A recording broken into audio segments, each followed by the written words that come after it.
நம்ம தலைவர் super star Rajinikanth அவர்கள் நடித்த லால் சலாம் திரைப்படம் ஒரு மிகப்பெரிய வெற்றி பெற்றிருக்கு. எல்லா பக்கமும் இருந்தும் பாசிட்டிவான ரிவ்யூஸ் தான் கிடச்சிருக்கு. குறிப்பாக சொல்லணும் அப்படின்னா நிறைய செய்தி சேனல்களில் பார்த்தீங்கன்னா லால் சலாம் படத்தை விமர்சனம் பண்ணியிருந்தாங்க. எல்லாருமே பாசிட்டிவான ரிவ்யூஸ் தான் கொடுத்துருக்காங்க. புதிய தலைமுறை டிவியில் இது பற்றி என்ன சொல்லியிருக்காங்க அப்படிங்கிறது தான் இந்த வீடியோவில் பார்க்க போகிறோம்.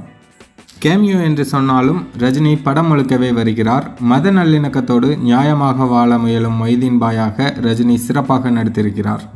படத்தின் இரண்டாம் நாயகனாக விக்ராந்தை விடவும் அதிக முக்கியத்துவம் வாய்ந்த கதாபாத்திரம் தலைவர் ரஜினிக்கு. தற்போதைய இந்தியாவில் நாள்தோறும் மைனாரிட்டிகளுக்கு நிறைய அழுத்தங்கள் தரப்படுவதாக செய்திகளில் படிக்கிறோம். அப்படியானதொரு சூழலில் திரையில் தோன்றும் பெரிய ஹீரோக்கள் மத நல்லிணக்கம் சார்ந்து பேசுவது நல்லதொரு அதிர்வலைகளை ஏற்படுத்தும். அதிலும் சூப்பர் ஸ்டார் ரஜினி மாதிரியான ஒரு சூப்பர் ஸ்டார் எப்படியானதொரு கதாபாத்திரம் ஏற்று நடிக்கும்போது அது இன்னும் பரவலாக பலரை சென்றடையும். காலாவுக்கு பிறகு தலைவர் ரஜினிக்கு நல்லதொரு கதாபாத்திரம் அப்படின்னு புதிய தலைமுறை டிவியில் விமர்சனம் பண்ணியிருந்தாங்க. இன்னும் நிறைய சேனல்களில் நிறைய பத்திரிகைகளில் பார்த்தீங்கன்னா தலைவர் ரஜினிகாந்த் அவர்களுடைய இந்த லால் சலாம் படம் பற்றி பாசிட்டிவான ரிவ்யூஸ் கிடைச்சிருக்கு. அது அடுத்தடுத்த வீடியோக்களில் பார்க்கலாம்.